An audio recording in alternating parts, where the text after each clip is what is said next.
اعوذ باللہ من الشیطان الرجیم بسم اللہ الرحمن الرحیم۔ حضور صلی اللہ علیہ وسلم کی مقدس بارگاہ میں ایک یہودی آیا اور آ کر عرض کیا کہ اگر وہ درخت چل کر آپ کے پاس آ جائے تو میں ایمان لے آؤں گا۔ حضور صلی اللہ علیہ وسلم نے فرمایا، جا اور اسے جا کر کہہ دے کہ تجھے محمد مصطفیٰ صلی اللہ علیہ وسلم بلا رہے ہیں۔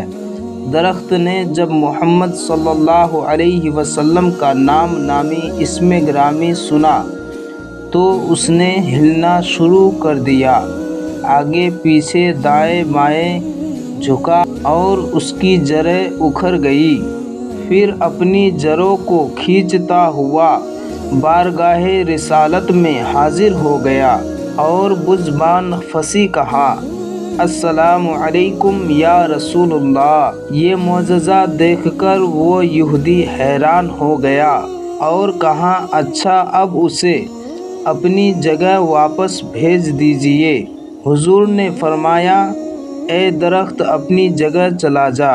یہ سن کر وہ درخت جھکا اور سجدہ کر کے اپنی جگہ چلا گیا۔ پیارے دوستو، اگر ویڈیو پسند آیا تو ویڈیو کو لائک کریں اور چینل کو سبسکرائب کر کے بیل آئیکن ضرور دبائیں تاکہ اسی طرح ویڈیو سب سے پہلے آپ تک پہنچ سکے۔